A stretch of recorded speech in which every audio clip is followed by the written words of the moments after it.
आणि वाशिमच्या मालेगाव तालुक्यातील कवरदरी गावातल्या काल सायंकाळी पाझर तलावाची भिंत फुटल्याची घटना घडली आणि अचानक झालेल्या या प्रकारामुळे गावकऱ्यांमध्ये काही काळ भीतीचं वातावरण निर्माण झालं होतं. मात्र सुदैवाने या घटनेत कुठलीही जीवितहानी झाली नाही.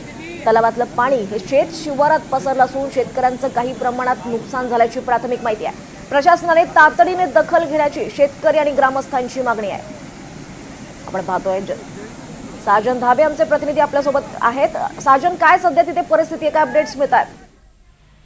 नक्कीच दीपाली, वाशिम जिल्ह्यात 4 दिवसापासून सतत मुसळधार पाऊस सुरू आहे. त्यामुळे नागरिकांचं जे जनजीवन आहे ते विस्कळीत झालेलं आहे.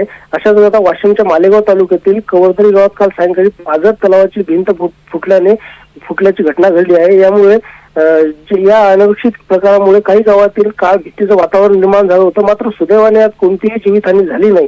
तलावातील पाणी मोठ्या प्रमाणात शेतशिवारात पसरलं आहे. त्यामुळे या परिसरातील शेतीचं जे ते पिकांचं मोठे देखील नुकसान झाल्याची माहिती मिळत आहे.